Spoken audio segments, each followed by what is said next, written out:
আসসালামু আলাইকুম। সবাই কেমন আছেন? আমরা আল্লাহর রহমতে ভালো আছি। যে আজকে মরিচের আচার বানামু। যে দেখেন বাজার থেকে মরিচ নিয়ে আসছে, সুন্দর সুন্দর মরিচ নিয়ে আসছে। এই বোটাটা আমি ফালিয়ে ভালো করে পরিষ্কার করে ধুয়ে নিমু। তারপর আপনাদের দেখাই, সাথে থাকেন, দেখতে থাকেন কিভাবে বানাই। এই যে দেখেন আমি মরিচটা পরিষ্কার করে ধুয়ে নিছি, বোটা ছাড়িয়ে পরিষ্কার করে ধুয়ে দিছি। এটা আমি এখন ভালো করে রুমাল দিয়ে বা শুকনা কাপড় দিয়ে ভালো করে মুছে নিমু, নিয়ে তারপরে দেখাই। এই যে দেখেন সব মরিচ একটা একটা করে আমি মুছে নিতেছি পরিষ্কার তেল দিয়ে।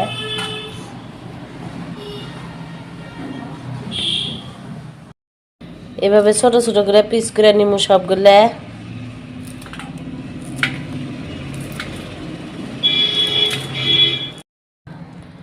মরিচটা আমি ভালো করে কাইটা নিছি।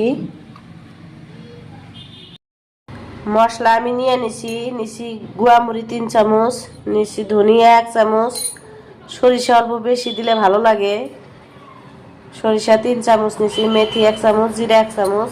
সব এগুলা রোস্ট করে নিমু, ভালো করে ভাজা নিমু, নিয়ে গুঁড়া করে নিমু। এটা মশলাগুলো আমি ভাজা নিমু।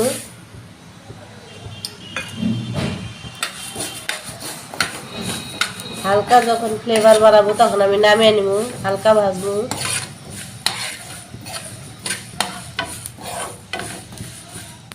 দিয়ে দিব মরিচগুলা বাউলের মধ্যে।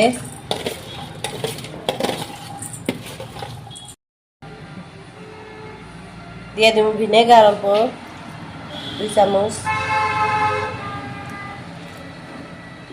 3 চামচ, কালি জিরা,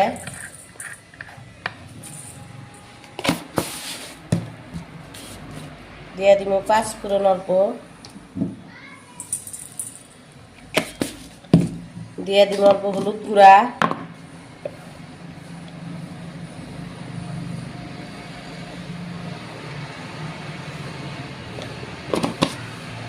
আর দিয়ে দিব পরিমাণ মতো লবণ।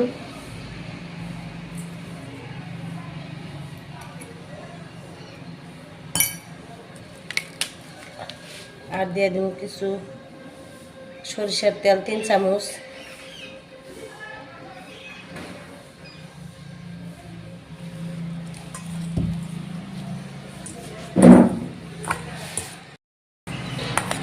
সব উপকরণ দিয়ে মাখিয়ে নিলাম, আর অল্প তেল দিয়ে দিব।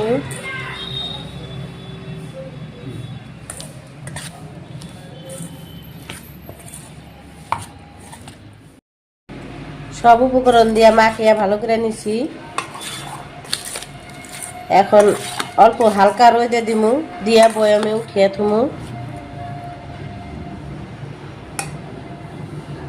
সবাই কষ্ট করে ভিডিওটা দেখার জন্য ধন্যবাদ। আসসালামু আলাইকুম, আল্লাহ হাফেজ।